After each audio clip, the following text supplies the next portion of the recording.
Freelance. We are 10 episodes in. Zach will be joining us shortly. He's having some tech issues, which means that I get to introduce our guest for this evening to talk about LARP. So we had a defined order. I don't remember what it was that people were going to talk. So in whichever order it was, introduce yourself, folks. Well, I'm going first. I'm Katie. I don't really know what to say about ourselves to start, but I am a LARPer.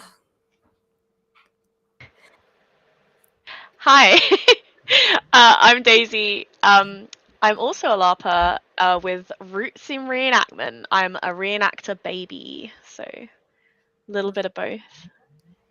I'm George. Hi. I'm also obviously rounding off the trio of LARPers here. I am very, very new to dipping my toes into reenactment, but I do have a master's degree in medieval history, which is where my interest in sort of crossing over to the historical side of things comes from. Cool, thank you. So normally this is the point where Zach and I go off on some kind of tangent about something, but I guess we'll probably just start going through our normal opening things, and Zach can pop in whenever he is ready. So projects. Have any of you all been working on any projects recently for LARP, for reenactment, those kinds of things? Yeah, so I'm actually in the process of making some new kit for myself and George for a LARP that we've not played before, which is one of the iLARP games. It's called Outlaw, and it's based in It's the early 13th century. Early 13th century, which is not a period that we've done before. So that's currently what I'm doing, is the research before we make the kit, which is interesting because it's not something that I've had to do before, but it's a much simpler silhouette to what we used to do, because we do a lot of 15th century inspired garments, and these are mostly just rectangles and squares, which is fantastic. So I'm usually working on flag commissions that I do. So I actually recently completed one, which was really exciting. So I hand paint and hand draw on silk canvases to create recreations of historical flags or custom ones for LARP as well. I recently finished a commission, so now I'm lining up my next one. Bit of a shameless plug there. No, give us the link to whichever. Check out my Instagram at High Standards Flags. Today's sponsor is High Standards Flags. I can make whatever you want as a silk flag. What size frame do you have right now? So I currently have 2 frames. The biggest flag I can make is roughly 1.5 by 2 meters. Yeah, about that. So it creates about a 6-foot standard, as well as a smaller frame where I can do smaller works. But the beauty of painting on silk is that you can create anything and have it be any size you like. It's quite good. I think Zach might be interested in a nice lightweight Gloucester flag rather than. Oh, interesting. Well, I know you have a few, Nick, that I made. Yes, I do. I don't have them in this room though. They are in my high status kit box. Nice. Should have brought them on the. Ours is literally on the kitchen table as we with all bought flags from Yeah, but I have quite a healthy queue of commissions right now that I'm working my way through. I'm hoping to turn it into a more serious business at some point. I unfortunately I'm kind of the anticlimax here, because as the least, I think, talented person out of the three of us. Don't say talented. In terms of sort of projects and making things, I'm not a sewer. I'm not a crafter in that the same way that these other two are. So I would think that the closest thing to sort of anything like any sort of projects like that is I've been working on learning to make my own quills and learning to write in a 15th century style secretarial or sort of just letter writing hand. That's kind of been an ongoing project for me. It's just one of those little micro skills, which nobody really gets much out, but for me, and I don't get that many chances to use it a lot, but it's been a very interesting process. I mean, I get a lot of use out of it because I get him to do all of my writing. But yeah, it's based on. I've been mostly basing it on the scans of the Paston letters, and just trying to sort of imitate that, which it's been an interesting thing, especially using the quills I've made myself, which aren't the best ones yet, but I'm trying to get better at it. Yeah. It's interesting you talk about writing, because we have a variety of different kind of paperwork pieces in Middleton's from various records that we've written at events. And there's a very clear difference between three groups of people. There's the group of people who have like a historically inspired hand who have practiced that. There's the group of people who have like a traditional calligraphy hand. And then there's the group of us who have no idea how to write with ink whatsoever. Yeah. It's just like splodges and blots, but that was the only person available to write at the time. Zach, There is a learning curve. yes. Yeah. Zach, do you want to say hello to everyone? Hi, everyone. Sorry I wasn't here at the start. I was here just before the start, but unfortunately then my internet completely died in my shed, so I've had to restart everything, and I've managed to come back on. It's great to see everyone, and it looks like everyone's been up to loads of stuff. Nick, I didn't hear have you been up to anything? Or? I was just thinking about this. Yes, I have. I've been doing lots of little bits and pieces of kit for Empire, which we'll talk about later. But I've been looking at monster kit recently. Okay. I feel like my player character kit is in a good place because I have lots of reenactment kit to lean on. But one thing I don't have is kind of generic things to look good or look at least reasonable when monstering. So that's been a thing that a few of us have been working on this month. And there is a project coming for that I'm looking to put together that I'll have more information on at a later time. But yeah, that's kind of, I think, my focus for this winter in terms of LARP kit is to sort out monstering gear. Yeah, because Nick and I have been really excited to have you guys on, and we've been talking about it for a while. We've been trying to arrange it, and I've been getting really excited about LARPing. I've tried not to read too much because I want to chat to you guys and have it be like an actual honest, like, I want my questions to be honest. Like, I don't want to be asking questions that I already know the answer to. Mm-hmm. So I've been just kind of getting really excited about the general idea of Empire and the general idea of LARPing. So I've been doing some sketches. These are my projects. Dude, I've been doing character designs. That's including maybe Nick. Maybe we need to talk because I've been doing some orc character designs as well. Nice. Interesting. Because we'll talk. Oh, that's amazing! That is so good. That's really cool. So in Empire, you have to play both, don't you? Yeah. But we can talk about that later. Well. And then I started making some of the equipment. So I've made a leather bag. Wow, a man of many talents. Thing, and then I started making some armor as well. So these are brass and leather braces. That's really cool. So trying to go for a kind of an asymmetrical look on them. Yeah. Nice. I made some chainmail braces, which I've seen these ones. I really like them. Yeah, I saw you post those. A bit like the Witcher kind of thing. And then I've also made just some pure leather ones, which I've tried. I don't know if you can see it there, but I've tried to put some kind of Celtic knotwork. That's really lovely. So as you can see, I'm very excited about this. I'm getting into it, but I've not done a huge amount of research because, like I said, I want to talk to you guys about it and find out and ask questions and all of that sort of thing. So that's exciting for me. Research is a good next thing to talk about. So,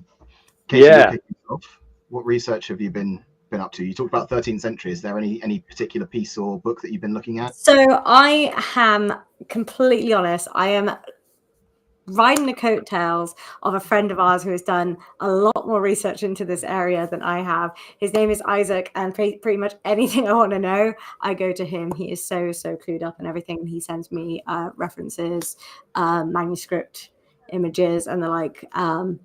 Basically, if I'm like, what does a cup look like in this period? And he's like, give me 2 minutes. You were asking about forks the other day. Yeah. He is fantastic. He knows pretty much everything. He has a source for everything. But yeah, like I said, it's an interesting period for me because it's much earlier than anything else I've done before. And obviously, we are LARPers. A lot of what we do is not historical. It's in like fantasy worlds and like alternative reality. But all three of us, I'd say, have like big historical influences in our costuming. Which is, definitely something that like we care a lot about. All three of us have like backgrounds and enthusiasm about history outside of LARP, and then that has seeped into our hobby. That's amazing. Absolutely, I agree. What's really fun about once you've done your research into a particular period that's the game might be based on is you then get the liberty of that creative and artistic license to go, okay, well, here's the silhouette that I'm going to achieve, but I want to change it up somehow in a way that won't be accurate. However, it's fun, and the choice could be because it looks good on me, or it's what I'm comfortable wearing, or it could be I just want to jazz it up with some cool fabric and some cool prints, to skew it into that more fantasy area. And that's what I always look forward to massively. We actually have a phrase amongst our little social circle called Mimble. Absolutely. I think it's great. And we call it Mimble. So when we say something is Mimble, we mean that it is medieval or historical but isn't necessarily accurate. It was us kind of reclaiming the phrase that kind of was used derogatively, which is good enough for LARP. And it's like some of the historical costuming in LARP is fantastic, it's beautiful, but it's not necessarily authentic. And therefore the word Mimble is just like, it's Mimble. It fits the vibe. It feels medieval. But it's good. It's not a derogatory term. It's Mimble. Yeah. And it's really fun to say. And also, we love Mimble things. You know, you can pop down your local charity shop and spot some things and go, yeah, these are Mimble. This is Mimble. This could work. This is Mimble. And it's also a really great way of showing how accessible costuming and props and things can be in the LARP world, and that you don't have to spend a lot of money. You don't have to be necessarily chock full of skills. You can find something that's Mimble and go, this will be my basis. And it's, sometimes Primark do linen shirts and you can make it Mimble. And it's really nice. But that's one of my favorite parts of research, is taking that authentic historical nugget and then reworking it into your own beautiful creation. I think rounding off the research topic, I think this might be something that we get into a little bit more later, but some stuff that the big sort of bits of research that I've been doing lately is doing some research for another game which we've been involved with, which is a historical one, and so I've been knee deep in some quite books that I had to shell out a fair bit for, all about the inner workings of the late 15th century household, just like domestic households, how the sort of staff systems worked, the daily routines of life, meal times and things like that, as well as things of like religious routines, people's kind of like the daily, weekly lives, with regards to how the actual physical goings on for ordinary people, as well as the sort of the well-off get to. And that's what one of my favorite things of it's, even when it melds into fantasy games as well, is doing a lot of sort of the historical research on how the sort of inner societal functions worked, and then bringing elements of that into any sort of fantasy games or historical inspired games. And it feels like you're just kind of armed with that little extra kind of bits of inspiration, which you can sprinkle in wherever you like. And that's always, you feel like you've, not like you've got an advantage over other people, but like, it gives you this extra little sort of spring of inspiration that you can really sort of nail an atmosphere with the way you go about things, which I enjoy immensely. It's one of my favorite things. There is one last little bit of research I'd like to mention. I mean, that George has encouraged me to do, and I was going to pick up the book, and I realized the laptop is resting on it. It's called The Ruin of Witches. It's a very it doesn't matter. I won't get the book. But one of the things that me and George are focusing a lot as well is that LARP can also be about narrative and themes. And one of the things that we're really interested in exploring again with this LARP that we're kind of like, we help co-run, and like it's a really small scale. It's literally just like most of our friends who do it. But one of the things that I really like drawing on is the condition of the experience of paranoia, of being in isolated places. So George recommended this book to me, The Ruin of Witches, which kind of focuses on a lot of that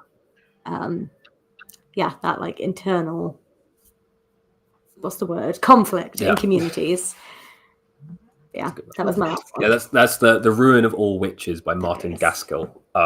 It's a book about early 17th century communities in rural New England, but a lot of the stuff that's in it is it's parts of it are true for any human society which is experiencing isolation and social friction and the paranoia and social conflicts which arise to whenever that happens.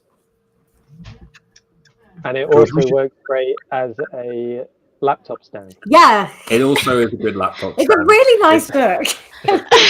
I'm sad you can't show us. We need to swap reading lists on Medieval Household, because you probably have several books that I would like to read. Yeah, we can chat. Yeah. Zach, research? Before we do, I just think there's a few more people have joined us since I joined. So just to introduce to everyone, we've got some LARP friends coming to join us to talk about LARP, and we've got Daisy, Katie, and George. They're all LARPers. We're going to have a bit of a gushing about LARP evening and making plans about what we're going to do and so on. So lost our names. Yeah, I know. That's why I thought I'd do that little introduction. Yeah, we have our little name tag. Oh yeah. Is that because of the captions? Hang on. It could be. Oh, there we go. Oh yeah, there we go. Yay! Now I know who everybody is. Yeah. So, like I said, I've not really done much research. I've just been making stuff because I just kind of wanted to come in fresh to this, and my focus has mostly been on LARP at the moment rather than reenactment, because I'm quite comfortable with most of my reenactment kit as it is. So and I'm hoping to join. I'm hoping to come along to Empire at some point next year, and I don't want it to be obvious that it's my first LARP. I want to fool some people. I want people to think, oh, this guy must have been here a while. I must have just not seen him. But, I love that. I've been learning how to do leatherwork. I've been learning how to do that sort of thing, but I've not done any historical research. What about you, Nick? I don't think I've really done much specific research. I say I've been looking at Monster Kit, like reading the briefs on the Empire Wiki for the different Orc nations and the different ways that you can distinguish between them, that kind of thing. So I guess that counts, but not a huge amount on my part. So our last normal thing, and then we have a question for the chat, which we'll have before we start our main topic, but is events. What events have people got coming up? I'll start with this. I've done nothing. Oh yeah, what events have you done recently? What events have you got coming up? It's the Long Dark. Nothing's on. We had our last garter of the season a couple of weeks ago, which feels like a lifetime ago. And then we've pretty much got not a whole bunch on over the winter period. I think the next thing that all three of us are going to is Faith. I think so. I believe so. Unless you plan on crewing the Game of Thrones LARP. Ah, yes. Oh yeah. because that's in January for that real cold winter Yes. The setting. beyond experience. Yeah. You get to camp in Yeah. the woods in the winter. It's- And that's another iLARP game, which is Mhm. another. So basically, iLARP do, for those who don't know, they're a UK-based LARP company who make and create, also Feast Your Eyes, who make and create loads of different brilliant like LARP franchises, I guess is the best way to kind of phrase it. So that's what Outlaws from. Now Your Watch Begins is the new one that's starting in January, which is very like Game of Thrones inspired. But they have loads. They have a pirate LARP. They have a cowboy LARP. They've got, and those are very derogative ways of explaining what are actually very complicated and amazing LARP systems. But yeah, and other than that, we've got Feyfoken, which is what's called a player event. And player events are basically offshoots of the mainline Empire events. So players can run games outside of the 4 mainline events of the year. And Feyfoken is one that's themed very heavily around like folk horror. You may be beginning to pick up a trend on the things I'm interested in. But it's very fun. It's like a bit of a survivalist, spooky game, which is very fun. But a lot of the player events can just be like, it's a masquerade ball or it's a social gathering of some kind. They're not all, you may die in the woods. Yeah. Water park event. One of the fantastic things about player events is that you can go for a Friday to Sunday weekend long exhibition. Like we're doing Feyfoken, which is going to be Friday to Sunday. It's going to be, we're in the woods. There's lots of scary monsters. It's supposed to be a fright fest. As opposed to some folks prefer to run social events that are just an evening. And you might go along for, I mean, we went to one that was a murder mystery. We've been to ones that are balls and dances. There's lots of things that happen. Some people just meet up in pubs to just chat as their characters because it's just fun to socialize in character. So there really is like a great variation of types of smaller little LARPs that you can get into. And especially because, you know, even though we're just a little island, it's still quite big for us all to travel. It's nice to have loads of these little pockets of social LARPs happening all over the country so that you can find something to go to, which is really, really lovely. Where iLARP happens is in a place called Eversley, and it's quite central to a lot of people to go to. And it's one of the more, it's probably one of the most popular LARP sites in the UK. It's fantastic. I highly recommend looking up iLARP on Facebook and looking up their website as well, because they have a list of all the events that they're running next year. And some of them would be fantastic. We have to not get been paid involved by with. iLARP. We just really like them. No, we just really like them. They're lovely people, like and the games are fantastic.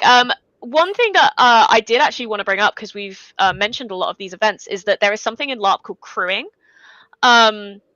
If people haven't heard of that before, which is you don't go along to play a character, you go along to play all the other characters. It's like you get to be the NPC in the video games, except you'll probably play about 6 different NPCs and then a couple of monsters.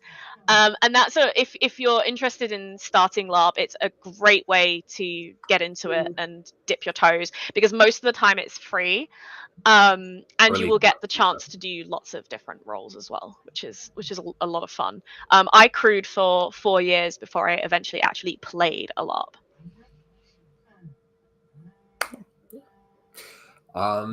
Yeah, as Katie and Daisy have mentioned, the winter, obviously, as with a lot of hobbies that are primarily outdoors, are kind of the quiet seasons. They're the fallow seasons, the long dark, some people call it. So I haven't got anything coming up in the immediate future. I will be going to Outlaw with these two, and I will be at Feyfoken as well. But the thing that the sort of has been occupying a lot of my brain was recently we just did the latest event of the very small game we run for some friends, set in the 1470s. And that was kind of the first event that I'd actually kind of really headed up and was in charge of running primarily myself, with a lot of help from Katie and a lot of other people, and like Daisy and very good friends who are very helpful. But that was a bit of a wild ride. Even though it was a very small event, sort of my head was very much in that kind of trying to create the atmosphere for a pilgrimage in 1477 England, and trying to create that atmosphere with very little. We're fortunate enough to be using a very lovely site, the Templecombe medieval pageant site, which has a full-size, wooden tavern and everything. I know some of you know it, which is a wonderful site. But yeah, that was what was occupying my brain for a fair amount the last few weeks prior, was how to try and bring the 1470s to a sheep field with a tavern in it, with very with like not escape artist sheep, yeah. by the way. Like, my gosh. I love with little not very sheep. many people, but it worked out pretty well. I think That's great. you, I've been loving seeing the photos of that, George, as they come up on Facebook. So you've obviously did a good job of organising it, but it certainly doesn't look like the first time you've ever organised an event. He did do an amazing job. There's some very good people involved, both on the crew side and the player side, which very much made it seem that way. And in the kitchen. And in the kitchen. There was some magic worked in the kitchen. We created an authentic 15th century banquet. It was amazing. It was so much fun. Fantastic. Garter is on my list for next year. Yay! Good. One of the signs in the kitchen was "You don't have to be nimble to work here, but it helps." So that says a lot about the kitchen vibe. That hanging over the kitchen. Was it written in authentic 15th century It was colours? written in Comic Sans. Sans. Oh no! Authentic office font. I think Okay. it got left there as well. So like Yeah, the we next left it people there. use that kitchen are gonna be like, wait. Yeah. Cool. So we're going to hit up our main subject now, which is like talking in a bit more guided fashion about some LARP topics. Before we start, we do have a really important question which all of our guests get asked, and Adrian's stuff always asks this. So if you were a real knight in historical battle and you could ride any dinosaur, any animal, what dinosaur would you ride? Oh right. Oh no, I can't. George's brother is like the biggest dinosaur fan in the world. If I say a mid-tier dinosaur, he's never gonna let me live it down. I've already been thinking about this because I saw it come up in chat, and so my brain's been going on in the background about, okay, what dinosaur? And I've decided my dinosaur would be a Triceratops, because even though it will be a sturdy beast, but also that crown. Can you imagine painting your heraldry on it? It'd be very cool. Good That's what I was answer. going to say, Triceratops. Ha! But that would be my choice for the pageantry of it. Triceratops is a popular choice, but we've not had that reason before. So. Well, I don't know if you guys know, but I'm an artist, so I have a degree. You could hang a flag from each of the horns as well, couldn't Exactly. you? Like a little pennant. Yeah. So, Katie, are you just staying out of this discussion? I'm going to preempt the disappointment that Harry's going to have in me, and I'm going to go for the most basic answer and say a T-Rex. I feel like I have to compensate somewhere in the size department, so I want a giant dinosaur. That's fair. George, it's your choice. Well, I was going to say Triceratops, but I won't because Daisy did. Let me think. They've all got their advantages and disadvantages. That's the thing. I'm wondering how well a lot of the kind of predatory ones would actually stand up to combat. I feel like they might be a bit fragile, but then the more tough ones, they'll be very slow. So I don't know if there's an in between. Maybe I'd have to actually just like go completely off piste and pick an absolutely enormous like Brachiosaurus or something that I could just stand on top of and command the whole army from a great height, like an Olipon in Lord of the Rings. And just rain down javelins or something from above. Pretty good vantage point for archery. Yeah, that's my answer then. If barring Triceratops for the heraldry. Good. I don't know if you guys can hear this. I might have to remain muted for a while because it's beginning to really tip down with rain where I am, and I am in the shed. Oh. So, can you hear the rain, or is that? I can a little bit. I mean, very slightly. but just slight ASMR in the background of our Yeah. live stream. We can still hear you okay, though. Lovely. And just to give a shout out to Adrian, he has been working on some fantasy armor, and he's released a video with some blacksmithing, making a how to make a Gothic 15th century cuirass, which he's then turned into a fantasy armor as well. So he's really, worth checking out. He's made a really nice fantasy inspired purple plate armor. Ooh. Wow. So Nick, you've really kind of organized the discussion this evening, so I'll hand over to you. I'll do my best. So, you know, this is our first question, which I think we want to talk about. You've kind of hit on this a little bit already, but I can see that you're ready to froth there, Katie. So why don't you start us off? Tell us what's awesome about LARP. Gosh, this is a huge question, and I'm kind of glad there's three of us to answer it, because I'm hoping that we're all touched on something a little bit different. What is awesome about LARP, and was kind of like the initial hook for me personally, is that it combined pretty much all of my creative hobbies into one hobby. I've always liked sewing, I've always liked drawing and designing, I've always liked storytelling and writing, and I got to kind of like bring all of that together. And then it was a bit later on in my LARP career where I found about the more historical side of things, which is also a big passion of mine. So for me, what's awesome about LARP is it basically took all of my many, many hobbies and threw it into one hobby, which you'd think would save money, but it doesn't. And then secondly is maybe a little bit of a cop-out answer, but the people, just the amazing people and community that you get in it's just I haven't experienced a community with so much diversity and emotional like intelligence and awareness, and just something that I'm very proud to be a part of. So that's very much what I would say is awesome about that. I agree with everything Katie said, so same. As well as being able to be part of a story is quite a magical experience. I think people think of LARP, they focus on the role-playing bit. And when it comes to role-playing a character that you've created in your mind, and you finally get to be that thing in a situation and react to a story, it's like how living historians say, oh, well, I don't just want to teach history, I want to live it and I want to experience it, because you learn so much more from it. LARP kind of has the same effect, but in an emotional sense. And I love storytelling. You know, I'm a librarian, I'm an avid reader.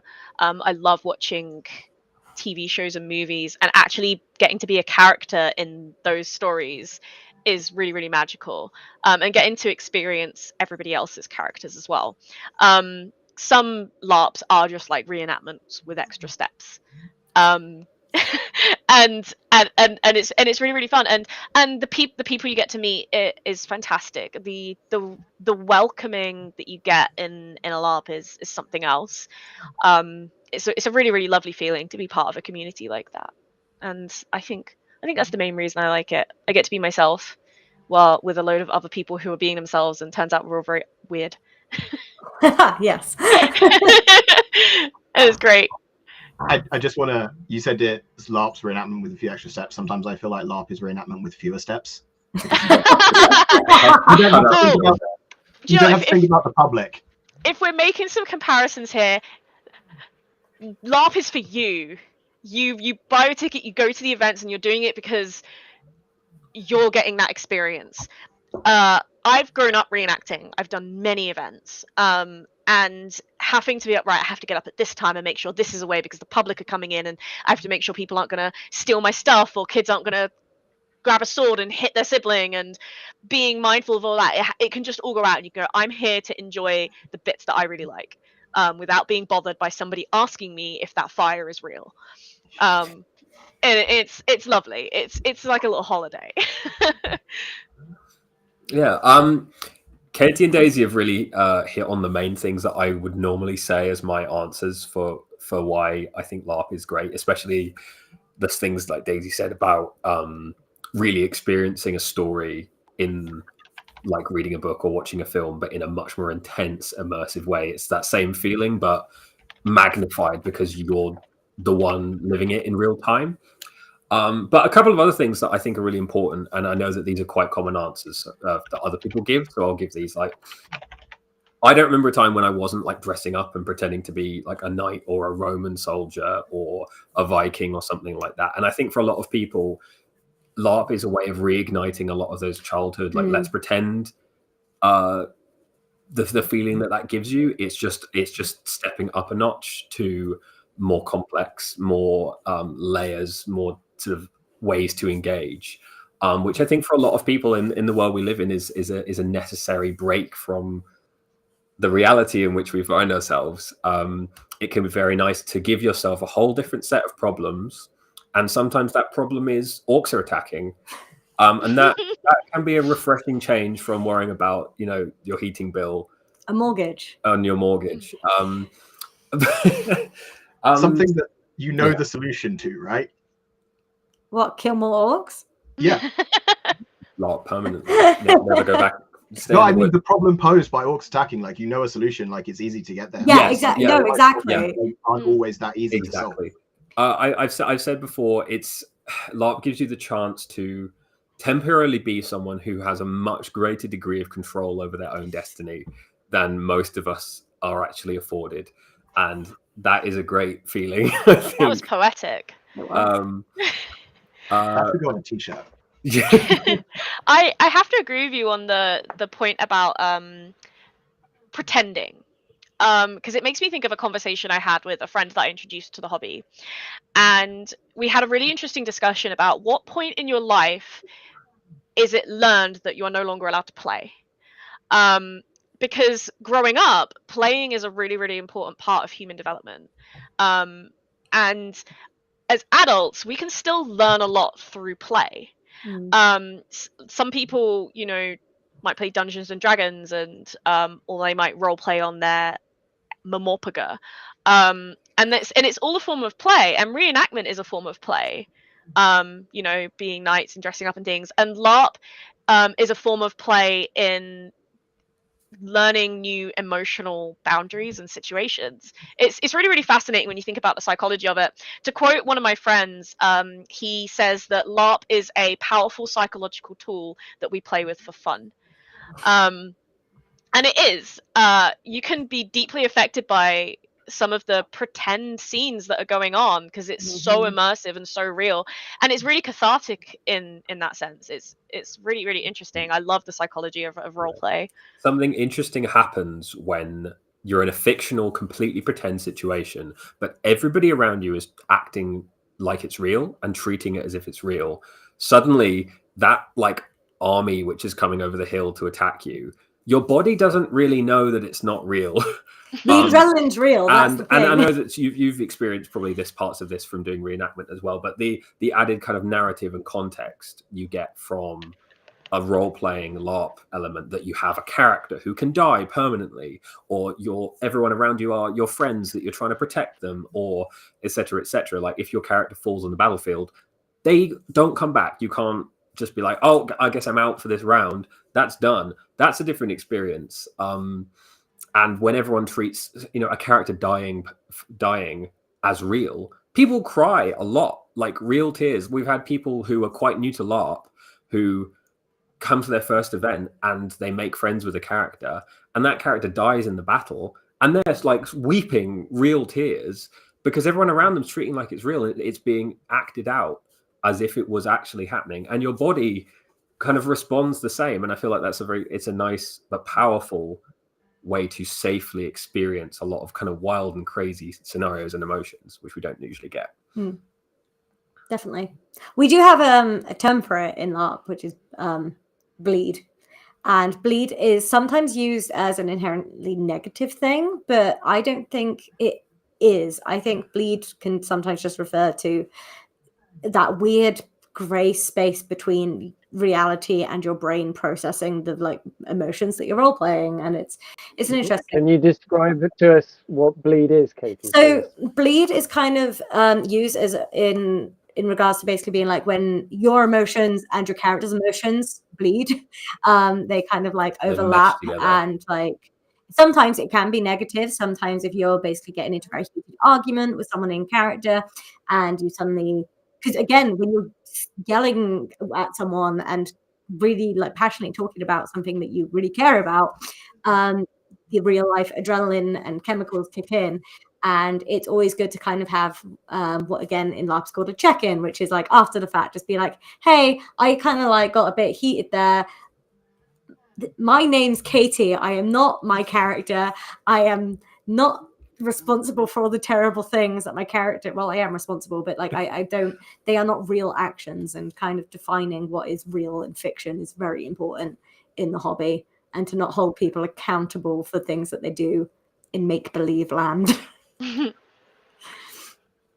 Do you ever experience like completely the opposite, where you're really intensely experiencing an emotion and then suddenly it's gone? Yes, definitely. I've had really surreal experiences of being in the thick of battle and then suddenly kind of having the curtain lifted, and I suddenly like, maybe this is like maybe not something that a lot of people experience, but I will suddenly have moments where it almost hits you like a cold bucket of water. You're just like, gosh, this is all really happening right now. Mm-hmm. We actually were involved in a roleplay scene which was basically a riot. It all happens at LARP, and those I don't even know which moments. riot you're about to talk about. Yeah, it's bad when it all happens at the one event I don't turn up to in a year. yeah. Which riot? There was recently a riot which got very, very heated, and those lines do begin to blur of lots of people are shouting, lots of people are angry. Is this actually going to devolve into something quite physical and quite intimidating? And those sorts of situations can be intimidating for people. And again, one of the beautiful things about LARP is you go, I don't like this, and you can walk away. You don't have to be involved in that scene. You can just walk away. You're within your rights to do that. But it got very, very intense to a point, and there was a threat of being arrested. And for some reason, it just felt very, very real. I've never had any interactions with law enforcement. But for some reason, these pretend law people, when they were saying they were going to arrest us and take us away and trial us, suddenly felt incredibly real. And and you do feel things like fear and that adrenaline of, oh, I'm gonna escape the police and this pretend because riot. you get to do something you don't get to do in reality. Well, maybe some people do, but not something I've ever experienced. Was we got to run away from the militia. Yeah. Which is in itself very fun. Yeah, it's yeah. Oh, I just seen the chat. Yes, we're talking about March of Riots. There was a political riot as well, which Katie was very heavily involved in. And moments like that happen, and it's all very intense. And what's fascinating about those moments is later on, when you hear the rumors and the stories coming through to you secondhand about things that you have done, is wildly fascinating. Especially when it's wrong. It's Yeah. so interesting how and again, like from the perspective of being someone who's really, really interested in history, I love how the medium of storytelling, word of mouth, can be so wildly incorrect when that's all you're dealing with, when we don't have phones or cameras to like document what's happening. You hear about an event that happened and someone's like, did you hear that 50 marchers jumped into the Senate and punched Matilda Fisher in the face? And you're going, no, that definitely didn't happen. But it's great to see how like, I don't know, going back to very like raw, basic human ways of communicating sometimes is very interesting to see how it actually forms in real time. Something that happens quite often with that actually is after a battle, everybody wants to know the numbers that we've lost. And you could go to one person, they say, oh, this nation lost 20 people that fight. It was a really, really brutal fight. And then later on you find out it's about 2. Oh, there was a very specific story, wasn't there, where it was like they'd lost 5-3 or something, but it got interpreted as 53. Yeah. I don't remember the exact numbers were, but and Yeah. it is so interesting when the only source of information you have is word of mouth. And can I trust this source of information, and have I asked enough people? And it's really fun. definitely. Thank you. So a lot of, towards the end of that conversation, we talked about a lot of things from Empire, which is like a specific game, which is a game that Zach wants to play, that I started playing this year, that you've played for a while. So our next thing that we were going to Empire, but actually can 1, 2, 3 of you just give people who don't know in the audience like a brief like elevator pitch about what Empire is and why we're talking about it? Totally.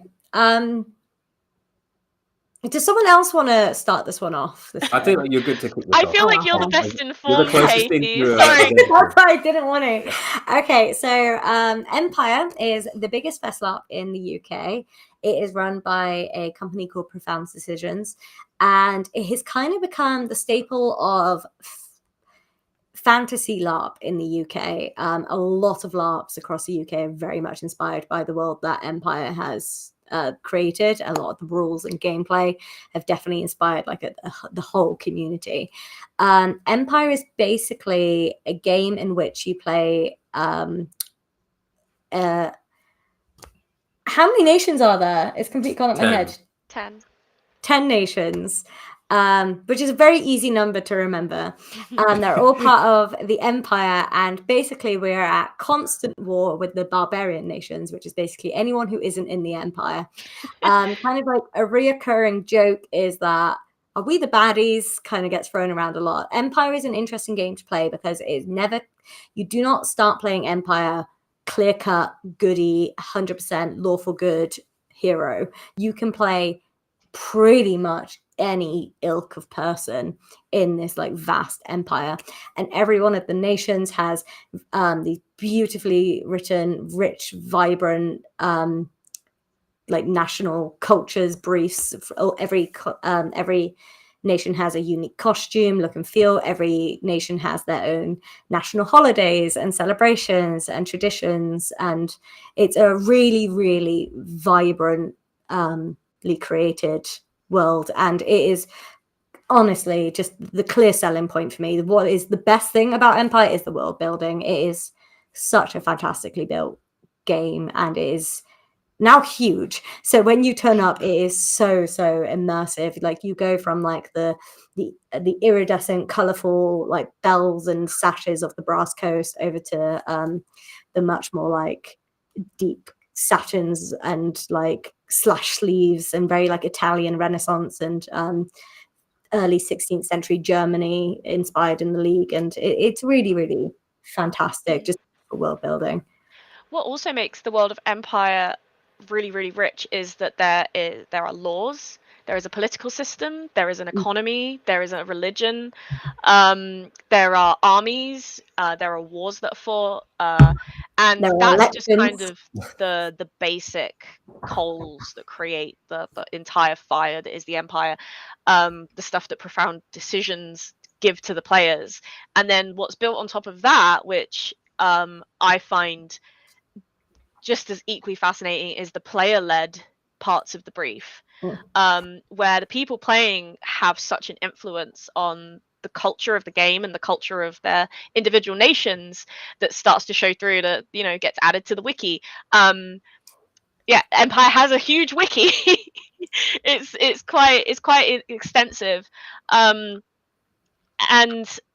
each nation, the idea of why all the nations are in one place is that all of the nations are attending a summit, a quarterly summit in a place called Anvil, which is supposed to be neutral territory, and it's called the Canvas City, and it's where all of the big politicking happens. There are some not permanent structures, but like big physical structures like a Senate Hall and a tavern, and things like that, which is quite fun, and it really is a huge event. I reckon some people, those who are watching who have played Empire, have probably watched the BBC documentary that was released. I thought this one might be a good time to mention it. and they cover quite a lot of the Empire system. Some of it's a little bit. One thing I will A lot of definitely it's say quite good. in favor of the BBC documentary is the first piece of media I've seen that shows the scale of the camp, and that was something that was very cool to see. Oh, it's exhausting walking from one end to the other. When someone says, Oh, yeah. I need to go to Dawn, and you're like, oh. We had someone who documented their like steps as like a senator, and it was I can't remember what like 20 yeah, it was like I can't remember what the ridiculous. I can't remember what the exact number was, but it was just so much walking. Yeah. But you don't have to walk. It's also a really, really poignant thing about Empire that I do want to say is it can be an incredibly accessible game if you just want to. This was actually a thought I was having earlier today. Sorry if this sounds a little bit of a tangent, but one of the things that's really interesting about LARP and reenactment is how much of our hobbies are starting to overlap. And I don't just mean in the communities, because obviously we have reenactors and LARPers here talking to each other, but there are now people who I know who go to LARP just to sit in their camp, to cook in kit, and to just experience the living history almost, but in a fantasy world. And some of the things that people used to get out of living history, they're now going to LARP to get those things. And it's interesting. I've heard people jokingly refer to the type of LARP that Empire is as enactment. Enactment, I love that. But I think I absolutely 100% agree with everything the girls have said so far. Something that I think might, seeing as we probably do have quite a few reenactors in the chat here watching, Empire has grown to about 3,000 people now. So I think does that make it the largest LARP in the UK? It's the largest test LARP in the UK. And there's there are two LARP. A lot of people come to LARP because they like to have a pretend fight. And Empire has 2 battles each summit. There's 4 events a year. Each of them have a battle on the Saturday and a battle on the Sunday. Because there's about 3,000 people attending each event, that puts about 500 people per side in the battles now. There's about 500 people going to fight about 500 people, which is a fair old amount. And I think that it's a unique experience, really, that you can't really get anywhere else in this country. Obviously, anyone that's experienced a reenactment battle knows what it's like to be on a field with a couple of hundred armored soldiers. But there is something quite different about when you're pretending every element of it is real, and there's kind of a story that involves fear and the possibility of people running away or getting ambushed and something unexpected happening, your friends, being down behind enemy lines, and you've got to decide whether you're going to go and try and rescue them when you might be killed yourself. There's something very special about seeing, an unexpected flank attack by some allies come round the back of a unit of enemies which are about to overwhelm you. And I think it adds, there's a type of, there are a lot of hobbies which have pretend fighting or fighting, like reenactment, HEMA, SCA, Bohurt and stuff, and they all have their different focuses. But LARP brings that dimension of almost simulation, in that you're kind of experiencing it, and everyone is pretending it's real, which means people run away, people fall on the battlefield and die. And that's something you can't really get anywhere else. At least in this country. There are other LARPs on the continent and things like that which do it similar, but in this country you can't get there anywhere else, as far as I know, on that scale. I remember my first ever Empire and my first ever time on the battlefield. It was a weekend with atrocious weather. The mud and the rain and the wind was something else. Going out onto that field ankle deep in water because it was just settling on top of the grass, and having to fight not just a scrap, but a war. A slog. It was so incredibly intense. And I remember there was this moment where we were trying to do a retreat, a slow marching retreat, while still fighting, and we got surrounded at some point, and the crush of bodies pressed together, and you've got your weapon in front of you, and you're just trying not to fall over, and feeling that intense pressure from all sides, and thinking, oh gosh, I might not make it out alive. Suddenly put me in this place where I thought, this is terrifying, And I suddenly thought of all of the battles in history that have ever been fought, and I could start to feel a sense of this is what it must have been like, and this is scary, and it's not even real. And there's something really, really humbling about those moments of remembrance that was really, really powerful for me. And that was my first ever time on the field, and I kept coming back. I didn't die. For the record. Funny, the first we ever made it battle out. we played in the marches was definitely the worst battle we've ever been in. Funny enough, it was a catastrophic loss. There are objectives to achieve in the battle to necessarily say whether you win or not. That one was a catastrophic loss, and it was awful. But it was an incredible experience. Wow. Losing has its own charms. Definitely. In a very absolutely. different way. It's a very different type of fun, but it's an experience in of itself. Definitely. And monstering the battles. Oh, I love it. Some people hate it, but there is a social contract at Empire that if you fight a battle, you have to monster a battle, which means you have to be the baddies on the other day that you're not fighting, because otherwise it's not fair. Because who are these big armies going to fight? It's the other players. Typically, you are an orc to make it really obvious who the opposition is. Not necessarily always, and that's a really, really good opportunity to just have fun and try out new techniques and skills that you wouldn't normally as your character. I love monstering. Sometimes I take a drum and just go ham. It's great fun. It is.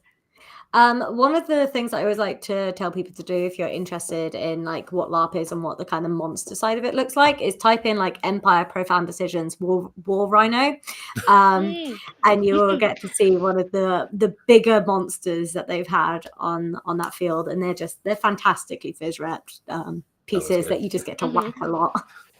Yeah, lots and lots of fun. Something another thing I'd like to mention about why I love Empire so much is the amount of creative people that you get to meet. Like I said before about all of the player-led content that's in the game, you can walk through nations and experience art and music and literature and costuming and props and things that people have made, food, and it's amazing. I personally love collecting art pieces. Lots of people who are artists make prints and then they sell them in character.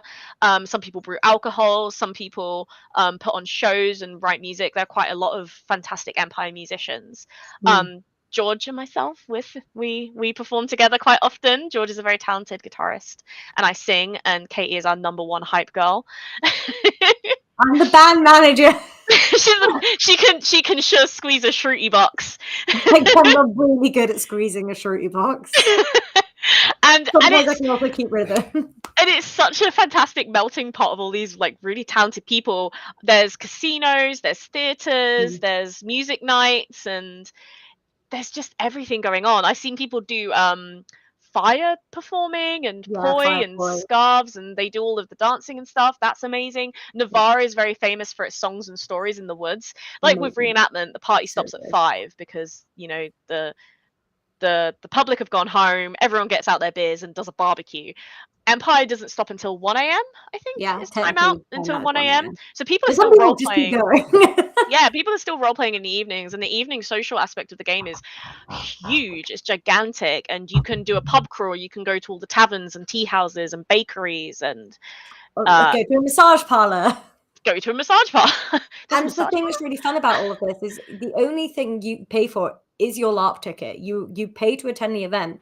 Then everything else that you get to experience is in character money. You get a set amount of money at the start of the game. George has some coins. Exhibit A. So the phys reps that Profound Decisions are actual metal coins. They're all like individually designed. So we have like thrones, crowns, and rings are what they're called, and you get some of these in your player pack. It would depend on what like archetypical like class depends on your character creation, and whether or not you've chosen to be like a farmer or a business owner or an artisan or a herb seller. It would depend on what you get in your pack, and then you basically get to have the fun experience of earning more money for pretty much the entire rest of the game. Yeah. A pint and at the then you moment get is to about go- 10 rings. Yeah.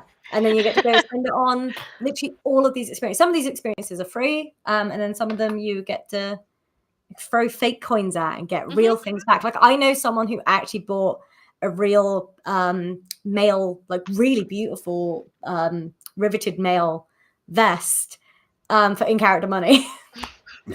So you can literally buy like you can, so much. You can eat and drink pretty well off of the pretend money, depending on where you go, which is very cool. And this is they're just lovely fizz reps to have the real metal coins that you can put in a little pouch and throw at somebody and go, will this be enough? You know, and it goes across the table, etc., etc. Going gambling and throwing your really coins in the center of the table. Who would steal, Daisy? No one would ever steal at Empire, ever. But you can steal Empire. It's not against the rules. So long as you're not stealing somebody's actual personal real stuff. Yeah. You can steal in-character resources and money. Yeah. So I think one of the things that is really exciting me about attending my first LARP this year is that it just sounds like everything I imagined reenactment to be when I first started reenactment. So when you're talking about the battles, like you can really get into a reenactment battle, and then this happens so many times. Like when we're at Tewkesbury together, Nick, how many times have we gone, oh, they've left their flank open, and then we can't do anything about it. I want to... And you just sit there. I'm like, I have this unit of heavy infantry, and there's a big hole right there. And then I go, and then I wander up to a marshal because there's a script, and I'm like, can I go in and let me just get on the radio and ask? Okay, yes, you can. They've moved off now. Reenactment is that it's scripted performance, and then LARP would be the choose your own adventure, improvisation, multiple options. What flavor of ice cream do you want at the end? Kind of experience. Yeah, absolutely. I think the example that you gave, Nick, is a really good one. And obviously, LARP and Empire is so much more than the combat and the battles, but it's sometimes really illustrative. It's sometimes easier to talk about than some of the other parts because people get what a battle is a little bit easier than it is to explain some of the more complex parts of the game. But it's exactly that thing. It's standing on a battlefield and going, they've left their flank open. That unit, they've left their flank open. We could flank them. And you can do that. Get your guys, go and flank them, roll them, send them all running for the hills and win the battle. And then you go, we did that. We won the battle because I did and then we, you know, strategy. And that was just because you did that, because you, with your own sense of awareness and battlefield awareness and initiative, enacted something on the game, and you changed the course of the game just because of an on-the-fly decision that you made as your character. It's very cool. Which I don't really know. I mean, some video games kind of do that a bit, but it's nothing in the same way that affects so many people in the way that LARP does. But that is it. I think that's one of the cool things about Empire is how big the game is, and not just on the battle. You can do sex this world, and it's just like, oh, I actually did something. I had a big ripple effect in this world, and it's a very cool experience. One thing that we haven't covered though is that there is magic in the Empire game. Yes. Which I think that a lot of people who are completely unfamiliar with LARP see a stereotype, especially when it comes to magic, because it's perceived as being a very, very silly concept, which is completely understandable. And I think most people think, oh, is it lightning bolt? And that's not the case. No beanbags at Empire. No, that some LARPs do use those systems, but a lot of the LARPs in the UK favour cool over maths. There's two types of magic schools in most LARP systems, and that will be contact magic or ritual magic. Contact magic tends to be used in battling, so you can basically be like a battle mage is the best example of this. If you hit someone and you say, I'm going to make this up because I don't know much about the actual calls in Empire, but you just go freeze, they're frozen, but you have to have actually physically touched them or done something. Ritual magic is a whole beast that I don't think I His could performance actually. art and interpretive dance, like, is wild. You do a thing, you do a spell with the other people who can also do spells, and then you pass the right numbers over to the right refs, and you get a cool thing at the end of it. That's my understanding of none of us are magic. really the best people to ask about the real ins and outs of the magic it looks side cool. of it. That's all I know. But it's there, and it's a whole game. For some people, that's their entire game. And some people like me never really touch it. But that's how big the game is. There's whole elements. For somebody that might be their entire thing, and somebody might not even ever come across it once. Barely touched on. Well, we haven't. We mentioned it exists, but the religion side of the game again, that is like a huge facet. Empire that is some people's entire thing is preaching and doing priestly stuff and talking to other priests about priestly things and affecting the world that way. Yeah, exactly. And you could do in-character historical research at Empire. That's one of my favorite things.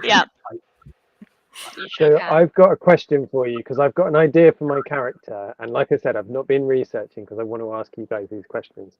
I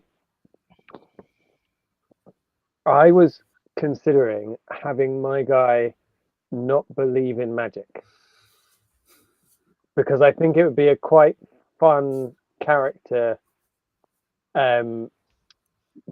quirk to just not believe that magic is real. And the setting in Empire, inherently magic exists. It's visible. You can see it in your day-to-day life. Like the people, the farm over from you will use magic to benefit their farm. Hearth magic is inescapable. Hearth magic is the small kind of superstitions that every nation has. And that form of hearth magic is kind of more of the interpersonal spiritual connection to your nation, but it fundamentally exists. However, in the marches specifically, it can happen in other nations as well, there is a very common skepticism around magic, and whether or not we fully understand it and whether or not we should touch it. And that's a very common theme that a lot of people play with. I'm very much in that vein with my character of like, you shouldn't be messing around with that stuff. That's like the land's business. We don't play with it. And that's a more kind of like reasonable take in a world where magic is so in your face. So my thing is, there's some people in this world that believe in magic. Well, there's some people that believe that the world is flat. Right? I was gonna say, are you saying that you just want to be the in-character version of a flat earther? And I was even wondering if, because I'm planning on playing an artisan, if I take some magic skills. So you do magic, but you don't believe it. I don't. So, like in the way that someone would like, so say for example, I'm making a piece of armor, and I do some things, and I don't realize that I'm doing magic, and because I can do those things when I don't realize I'm doing magic, I therefore believe that somehow someone's doing it in some other way. That might be too silly. That might be too many hoops. I just thought it might be an interesting character. It's definitely not silly. To be like, I think it's a hard. I think you'd find it once you got there onto the field. I think it would be hard to keep playing a character that really was hard line and that kind of I'm not doing magic. It's not it's not really. It's not magic. I'm not doing it, or it's not real. I think definitely playing someone who's a skeptic or. Yeah, I can see certain elements that a person might not believe that certain aspects of what most people call magic are truly magical, especially when it comes to the artisan like crafting side of things. I can kind of see that a little bit, but I think you'd be hard pressed, I think, to truly play a character in that world that didn't really believe in the magic. as a whole. I think being a skeptic would be a lot easier as someone who's like, oh no, but magic's bad and dangerous. I'm trying to think about it. I'm trying to think of like how people would react to that character, and I think people would, unfortunately, take it upon themselves to prove to you that magic's real. I also think that it might result in some roleplay. I mean, you might be into this, but it might result in some roleplay where people just assume you're really, really stupid. Because for example, It might be right. Yeah, for example, there are certain choices, like everybody in the Empire can read and write, because it's assumed that everybody in the Empire is educated, because education is a thing. Even at the game, physically, there is a place called the Academy, where, because lots of children go to Empire, where children can go to the Academy and do child LARPing. I don't have kids, and I'm not a kid, so I don't know a lot about it. But I've never been in the Academy, but sometimes you go by and there's just lots of screaming, so I assume all kind of, like they're either finger painting or beating the crap out of someone with a foam sword. Who knows? And it is assumed in the Empire everybody can read and write. There's no such thing as illiteracy. So I think magic, not believing that magic is real, kind of falls into that for me. It's like, but you can read and write. It's that kind of base level of like knowledge for Imperials. Yeah, like you probably wouldn't have passed your citizenship. And Mocha Rabbit in the chat says it in Empire, not believing in magic would be like not believing in power tools. I think it would be like not believing in fire. Yeah. Like it's so intrinsic. It's not even like, oh, some places have this and some people don't. Like it just is. It's so like there's people walking around with horns on their head. Those people have been touched by autumn magic, and that is why they have like that's not magic. That's genetic. I believe it. Speaking of autumn magic, that's something I was going to bring up. Magic in the Empire, there are magical realms. So you have the 4 seasons, and then you have night and day. Those are the realms of magic. Those realms exist. They are very much real. It is like not a question of whether or not they're real. Like people have been there to these realms. There are creatures from these realms. There are heralds and like godlike beings from these realms. So saying something like magic isn't real in a setting like that would be, people would just think like, were you literally born yesterday? But I can see Katie has a point. I would say like you could play a character who's like, oh yeah, magic's real, but the realms and that, like, come off it. Yeah, like because you'd need more proof. Yeah, like you'd need to actually see the day realm and. One of the interesting things about magic and artisans, like thinking about what Zach was saying about wanting to play an artisan style character, is that one of the artisans, I can't remember who I was talking to, but in the marches pointing out like, why can't artisans go to conclave? So this is getting very complicated. But my point is that you could go and find, rather than if you wanted to attack a magical angle, rather than attacking it from a magic isn't real, you say, here is an inconsistency in magic that I want to make part of my game. And push that as a character drive.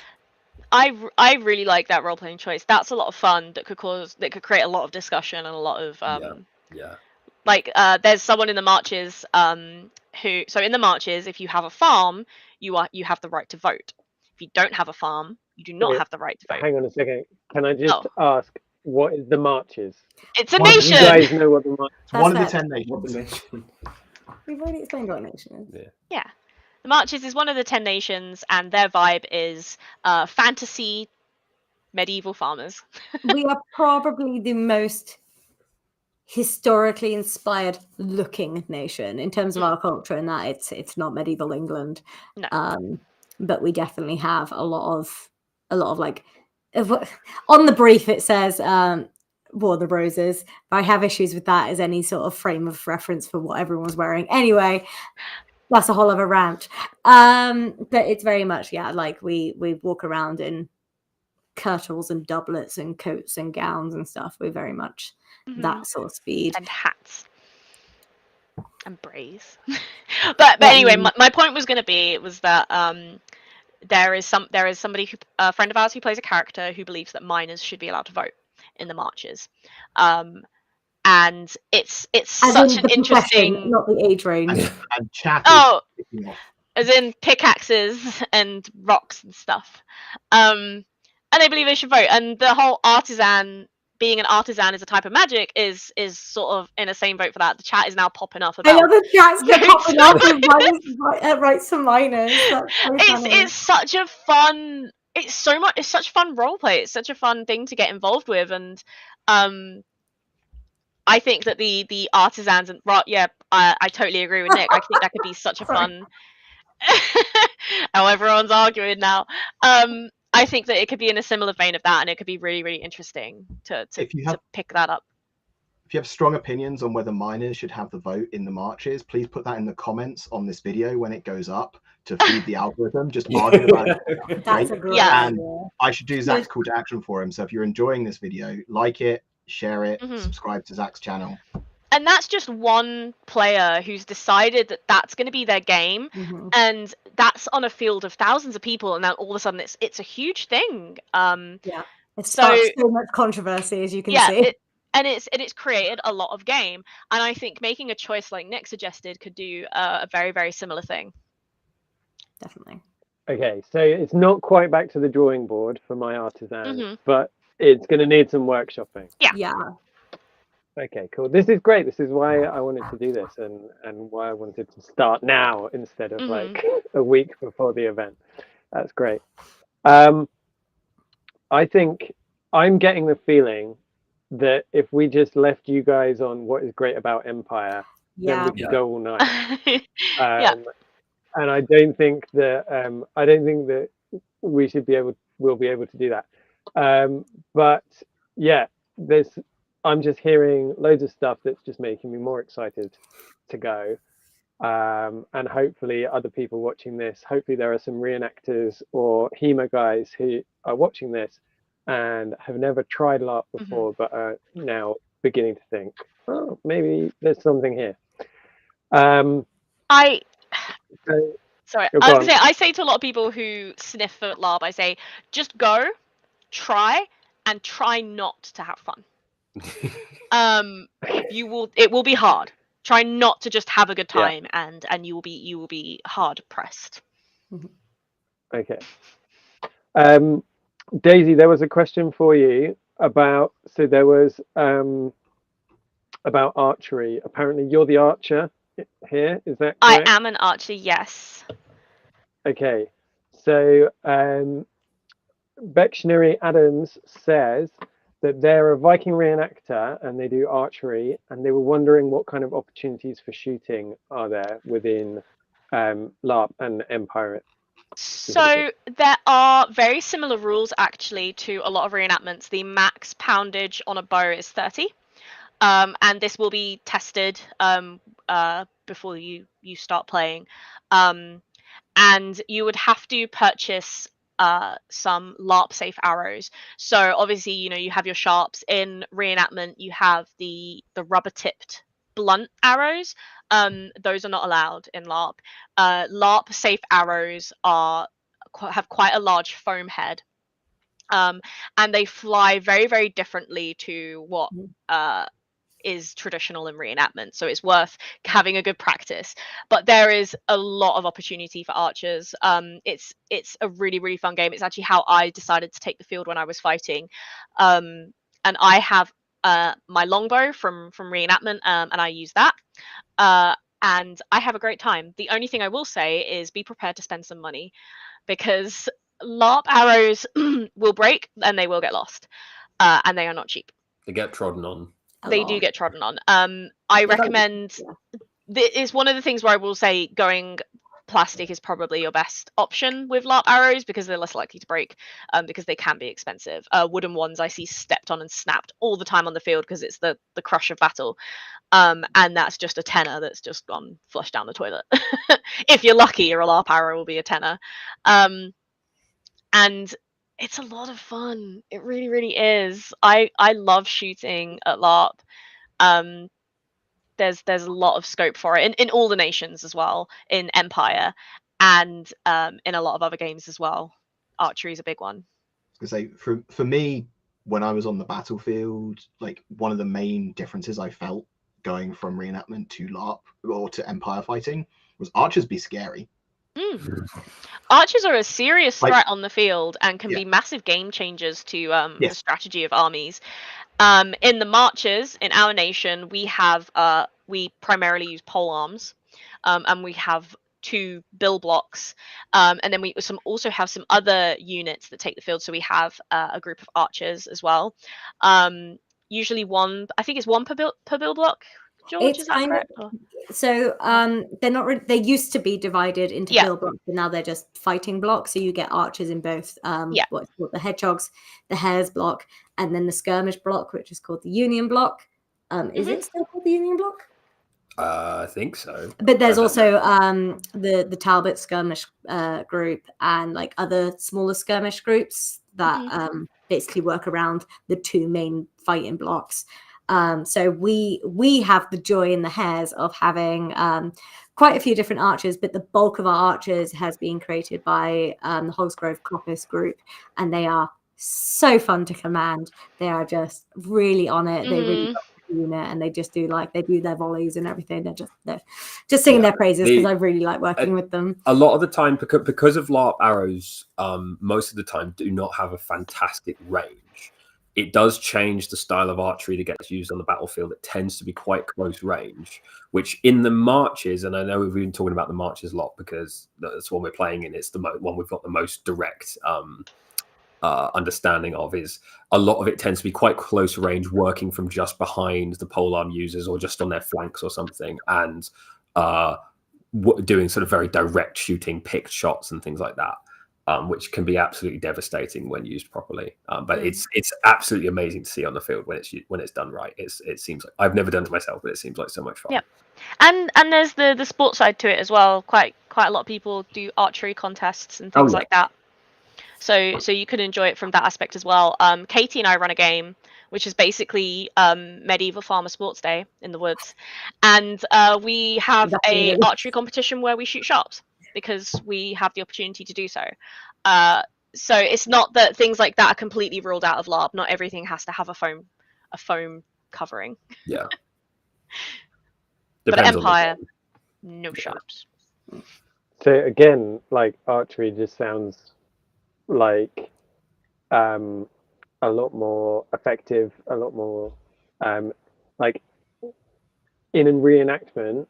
A lot of people kind of don't enjoy the archery side of things because it, again, like we were saying, you don't get the ability to affect the battle very much. Even if you do hit a guy, they'll stand back up in a couple of minutes time, or 30 seconds time, and if they even lie down to start with. So yeah, I might even think about bringing a bow with me. You never know. Do it. I'll definitely bring a shield though, or buy a shield. Yeah. Shields are very useful, as is armor. Yeah. Yes. Yeah. Should we? So yeah, go on, Nick. I was going to say, should we push on to our next thing? We've frothed muchly about Empire. We have a couple more. Yes. Sorry. No. It's very enjoyable hearing people talk about things they're passionate about. So I don't know if this will be quite as long as our talk about Empire, but can you tell us about some of the other games that you play within your kind of LARP hobby? Because we talked a lot about Empire, but there's other things going on. I know, George, you spoke earlier about the game that you kind of headed up that you recently did, the Garter events, and we've talked about iLARP a bit, but is there any other games that you would like to highlight, folks? I'd like to talk a little bit about parlor LARPs because they are completely different to Empire. So a couple of the parlor LARPs I've been to have been Jacobite LARP, Strange LARP, more, but they've gone out my head right now. And they tend to be more indoor events. The two that I've been to were very of like historical periods. So Strange LARP was very much based in the Regency period, and the Jacobite game is very much about the Jacobean rebels and all that sort of thing. And they're much more about being indoors and doing a lot of like social politicking, and again, high immersion, really beautiful like venues, manor houses that these things are set in. Like you can sleep in like fully in character 4-poster bedroom spaces, and they're very cool. Yeah.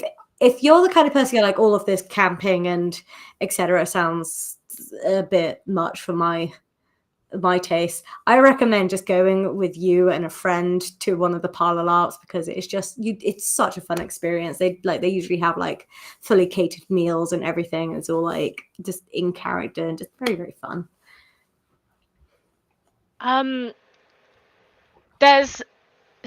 With the LARPs I've played a lot of different settings.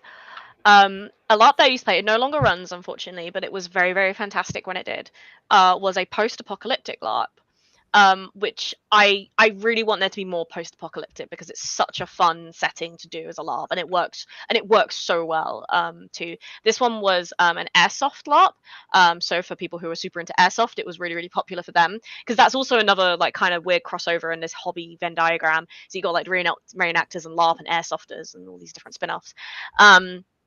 And it was called Vault 57, and it was a Fallout inspired LARP. And that was the first LARP I ever did, actually, and it was incredible. It was in a great setting that was like an old RAF airbase, so it had bunkers and things like that. And yeah, the entire setting was that we were in the Fallout universe, and I played a Brotherhood of Steel vertibird pilot called Normandy, and it was a lot of fun. I also loved crewing that, because skulking around in the dark as a ghoul was super cool. So I would very much like for there to be more post-apocalyptic or more like contemporary LARPs, because especially one that's like is also cosplay, because cosplay, again, you can add cosplay to that Venn diagram. They all overlap. We all know each other. Another game that I play, so I also really enjoyed an iLARP game called Second Breakfast, which is hobbits. We all went, and that was cute. That was really, really fun. Definitely a different experience. And that was just, I'm gonna LARP as a hobbit, and I'm gonna eat 6 meals today. It was fantastic. We had a picnic. One of the highlights, like a very, very, very serious story-driven event, was the jam tasting competition. Oh my God. Very high stakes decisions had to be made during that time. That was a really, really fun setting. Other games, I think primarily those are the ones that I can think of, aside from ones that Katie has mentioned as well. Empire's my main one, but those are some like games that have really, really stuck out for me that I loved a lot. But I am planning to run some games as well, so keep an eye out. Stay tuned. Yeah, stay tuned. Some sci-fi apocalyptic things should be fun. Yeah, Great. well, George, the girls are kind of, as it seems to be happening, they kind of mention the most obvious ones, because we go to a lot of the LARPs we go to. We often go together as a little gang, or with some more of our friends. But Katie kind of laid down the sort of theme of that there being quite various different kinds of LARP. Like, not every LARP is camping outdoors. Not every LARP involves combat or fighting. Not every LARP is in any way like medieval fantasy. There's any genre you can think of, there's a LARP of it. You get cowboy LARPs, you get LARPs based on things like Downton Abbey, you get a post-apocalyptic LARP based on the Fallout video games, you get any kind of just sort of like ballroom LARPs. There's a LARP that iLARP are doing now, which is basically based on Sharp. And there's basically any genre, and many of them are not outdoorsy, adventure-y ones. But that's why as I've mentioned before, this small LARP we've run for a few friends that we ran. I with help ran an event of recently, which is set in the 1470s, and it's very much, although a very large proportion of the characters that are played in that game are soldiers or former soldiers of some kind who fought in the Wars of the Roses. Shared trauma over the Battle of Tewkesbury is quite a common topic of discussion. It's not really a fighty game. There have been instances of getting into fights and bloodshed in that game, but it's mostly a cultural LARP, and it's mostly a vehicle for exploring the 15th century and its like social mechanisms and culture. In a lot of ways, at least the last few events that we've done, it's kind of a flexible concept, because it's just something we've done for us and a few friends. But just in that way that LARP can be going off and pretending, basically being in Game of Thrones or an action movie, it can be very much like a cultural character study or a social study. But yeah, that's what came to mind. Anyway. Great, thanks, guys. So the last thing that we had on our kind of rough agenda here was something that has cropped up again and again in these conversations. And Daisy, you were talking about the Venn diagram intersection of like LARP and reenactment and cosplay and airsoft and all of these kind of niche hobbies that move in. So I want to talk a little bit and get your folks' thoughts on crossovers, interactions and intersections between reenactment. I know that everybody here has done at least some of both of these things. So like different things that you experienced in those worlds or different pros and cons and that sort of thing. Like, yeah, let's just hit this one. And then we'll take some have time for some questions, and then we're probably going to wrap up. I think a really easy one for me to answer here is for me, the primary difference with reenactment and LARP, for the most part, is the freedom from societal expectations. Obviously, in reenactment, there's a really common thing of bobbing. And if you are a woman, you can go out into battle and everything, but you're expected to look the part of the type of person who would be going out to battle. Whereas in LARP, if you want to go out and fight in a ball gown, you can. And there is something very freeing about that experience. And again, not just like being a woman, but being literally anyone in these experiences. I definitely think that is the one thing for me that, as much as I very much have enjoyed reenactment, I really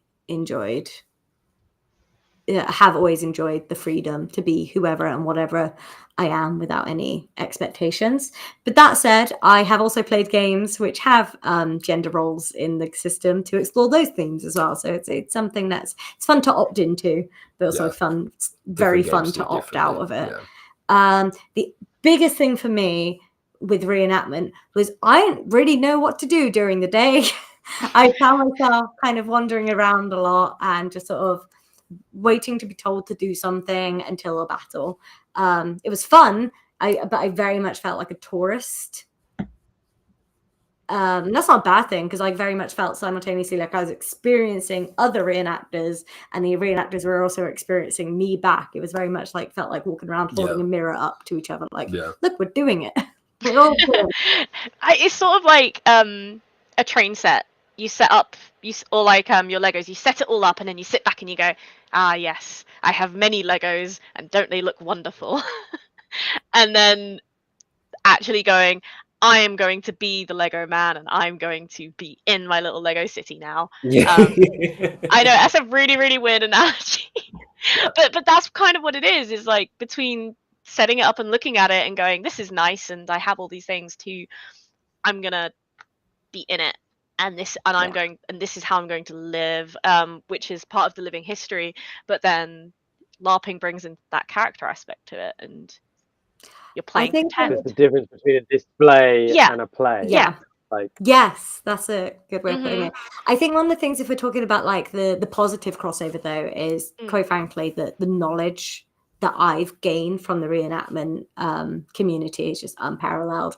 The like sewing techniques, the concepts of clothing and period appropriate garments. I mean, I'm incredibly grateful for all of the people who I've met. Going to Torm was actually my big first step. The original reenactment market in the UK was one of the big first steps of me meeting a whole bunch of reenactors and me being just like, sorry, I'm just a LARPer, and then being like, oh, there's no such thing as just anything. If you're interested in this, get involved. And they were like the people who I've met from that experience. I'm forever grateful. I've met some of the very best people in my life through Torm. I am talking about Jackie, but Cloaked and Daggered, we stan. Yeah. And yeah, in terms of like the one of the big positives, and Jackie is such a good example of a person who is a reenactor. That's solely what she does. She gave LARP a go. It wasn't for her, but the patience and time that she has to sit down with LARPers and talk about clothing and costuming is just it's a fantastic asset, and it's a nice kind of meshing of those two hobbies. Torm is a lovely crossover. Really, really lovely. George, do you have anything that the girls haven't mentioned? Yeah, before I do. I think it's difficult to talk about. I think like I think the biggest crossovers are almost so obvious that like I almost feel like I don't really need to say them, but like there is a certain amount of like feeling of sort of getting out there and often camping and getting dressed up in clothing, the costume, which is, so much of LARP, fantasy LARP is influenced so heavily by history in a way that those of us that like are very sort of more interested in like the particulars or the authenticity, sometimes fantasy, like especially like the very common medieval fantasy, feels very, very far away from like medieval history. But actually, so much of our culture and the storytelling that we do as like a society is so heavily rooted in medieval history. For whatever reason, I don't know why medieval history seems to be held this kind of particular place for I think we can all in blame Tolkien. storytelling. Tolkien, and maybe more recently things like Game of Thrones and things like that.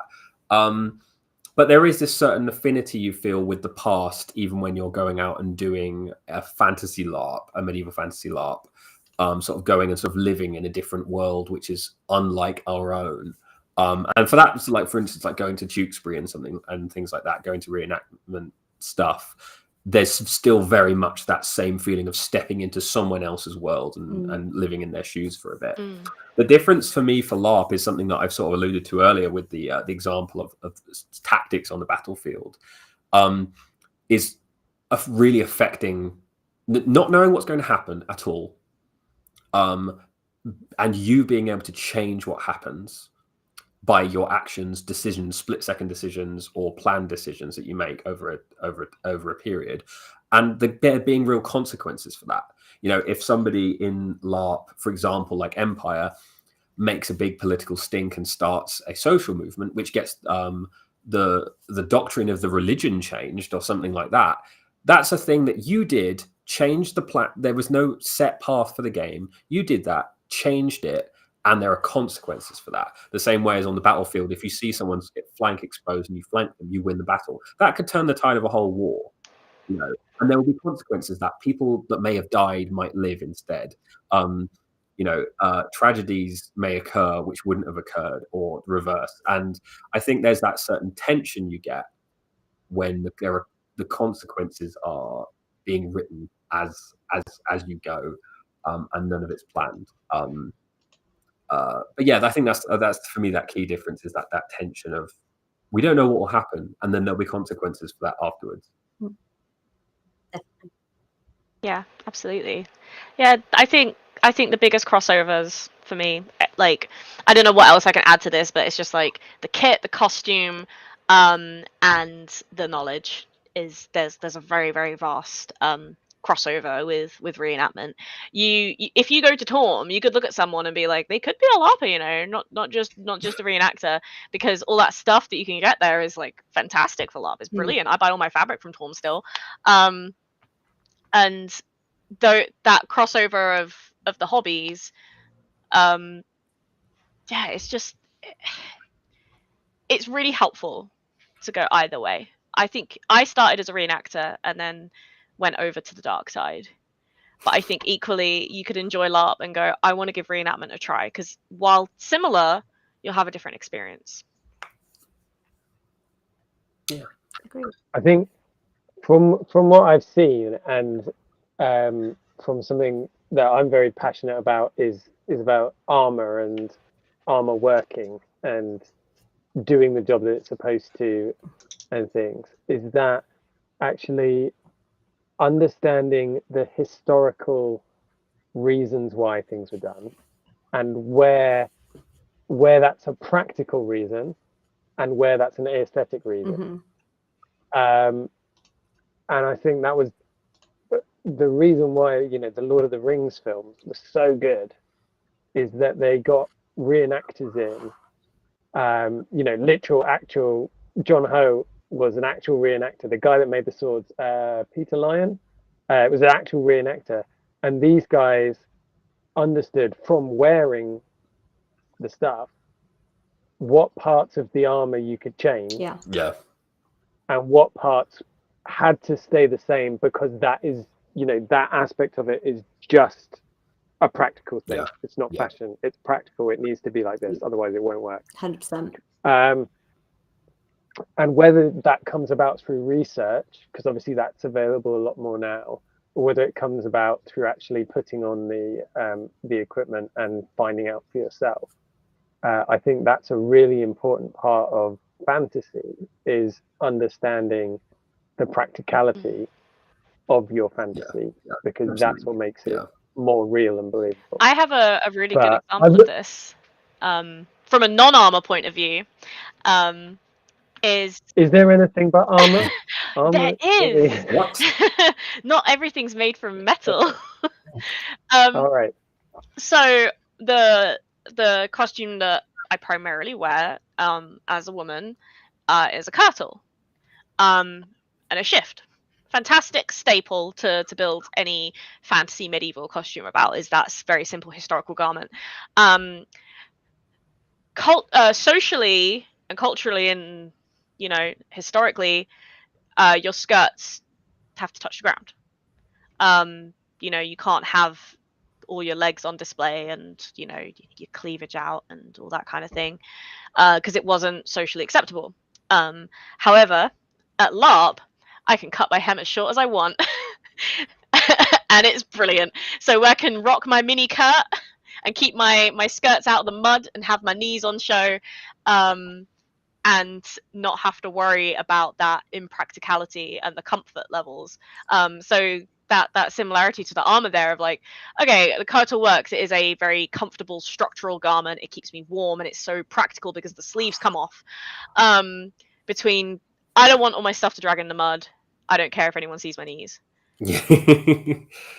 Best of both worlds. An example I always come back to is, and it's not every case, but the amount of times a new LARPer turns up and they buy full harness legs off the shelf, and then they attach them to their trousers, and then about halfway through the battle, their armor's pulling down their own trousers, and they go, how am I meant to attach these? And you go, well, actually, and it's usually a historical answer to make sure that your clothes are staying on. It can look as fanciful and fantasy inspired as you want, but usually the practical elements of how armor works, you end up coming back to it. It's something that's been interesting to see, the development of over Empire, across Empire, because I've been playing Empire since it started, which is like about 10 years ago now. It's too long. Is as it's gone along, because Empire has battles that are quite intense with a lot of people, and they're quite strenuous and quite long, and people fight usually in formations, use tactics and things like that. There's been a gradual evolution in the way people wear armor and use that gear, that has gradually, slowly become slightly more true to history in terms of how it's set up, how the the foundational garments are worn, things like that. Like, for instance, there's so many more people now using arming doublets and pointing their armor to it now than there were 10 years ago, because people have just gradually been realizing things like that. Oh, if I just strap my leg harness to my legs, it'll be really uncomfortable and won't work, and the knees will slide down. I won't be able to bend my legs, and I'll have bruises everywhere. People gradually have worked out, as you said, what things are for sake and what things it's just better to do it a certain way, and that way is going to be the way when it really was life or death, because it worked for hundreds of years.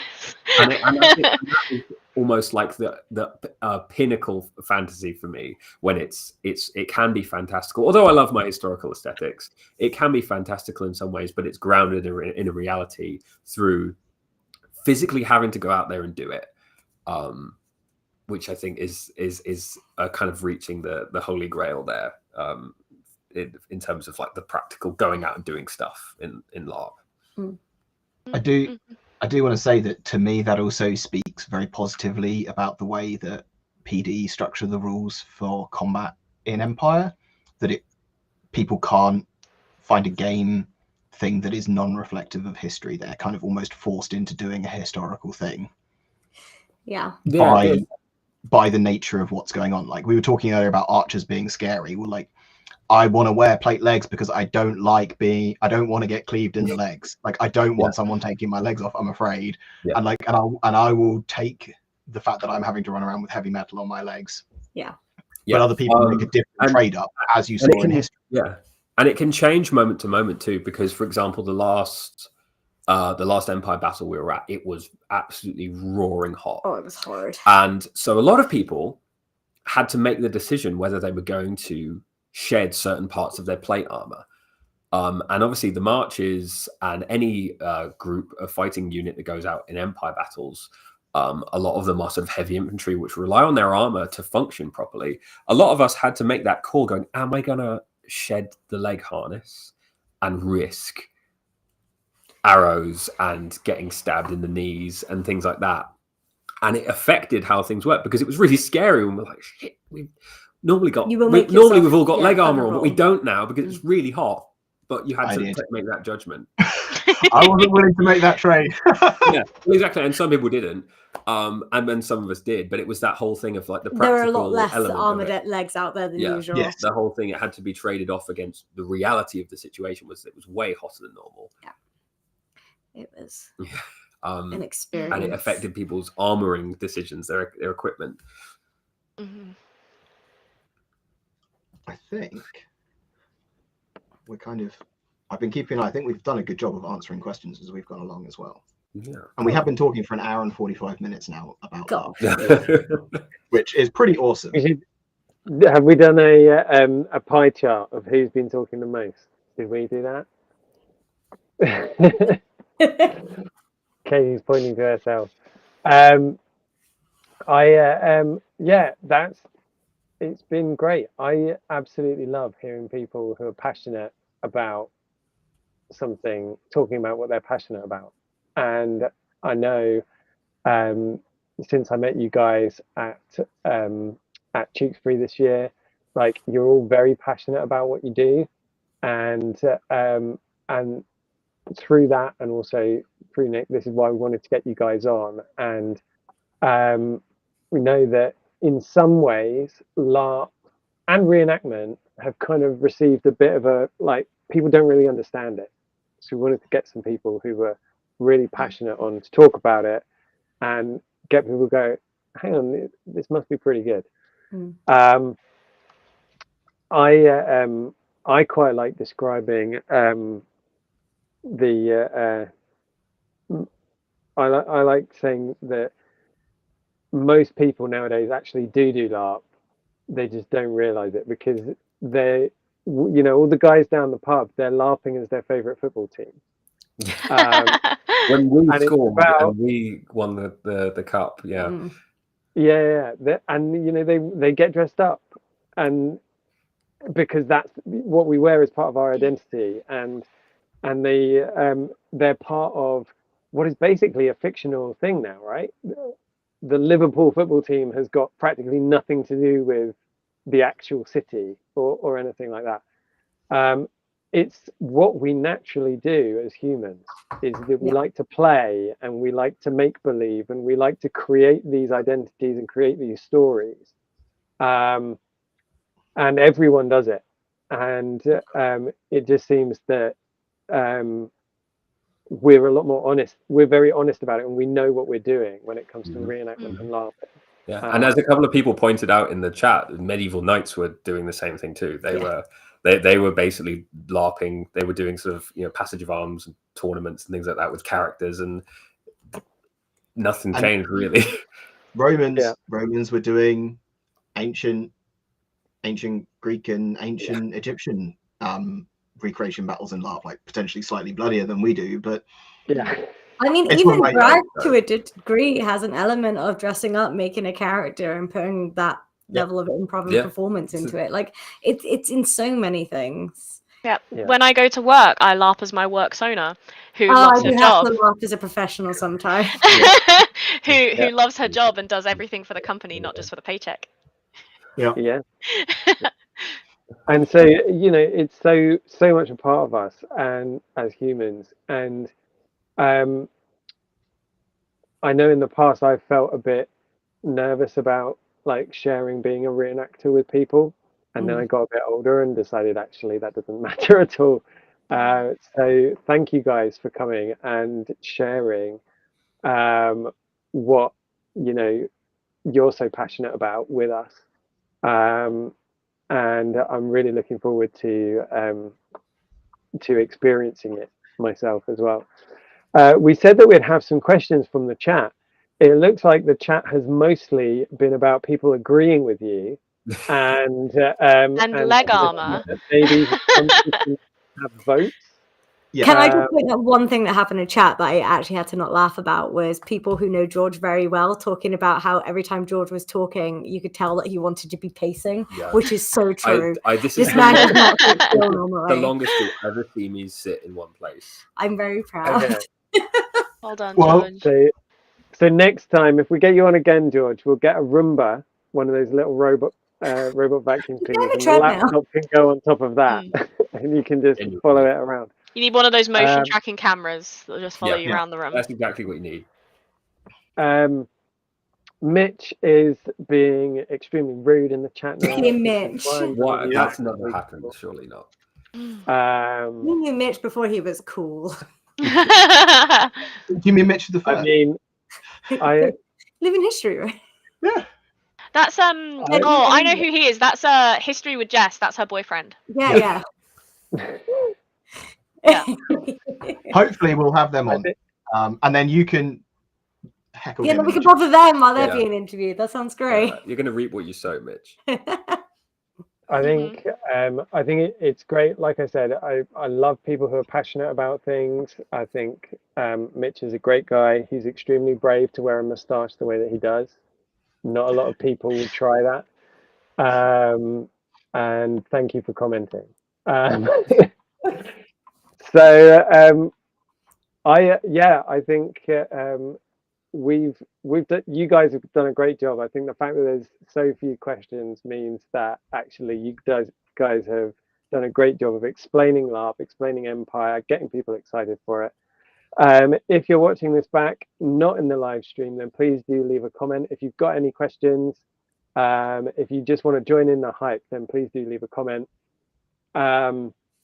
If you want to get more regular updates from me and support the channel a bit more, you can join the Patreon, which and we're particularly thanking the Night Patreons who are going across the screen right now, and they have been funding some of my LARP experiments, because as well as what I've been building, I've also picked up some aluminium chainmail, which Nick and I have talked about a lot.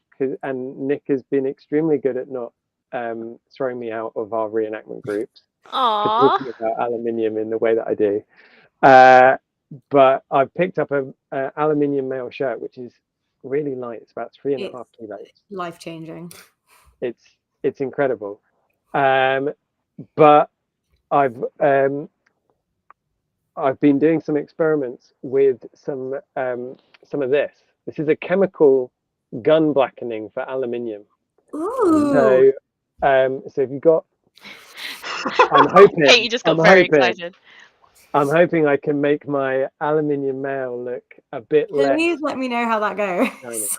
Well, I'll be sharing details on that on the Patreon, and it'll come out as a video at some point in the future as well. So hopefully, we're hoping for good results from that, because it was the amount of that you need. You saw how small the bottle was, right? I needed to hold it really close.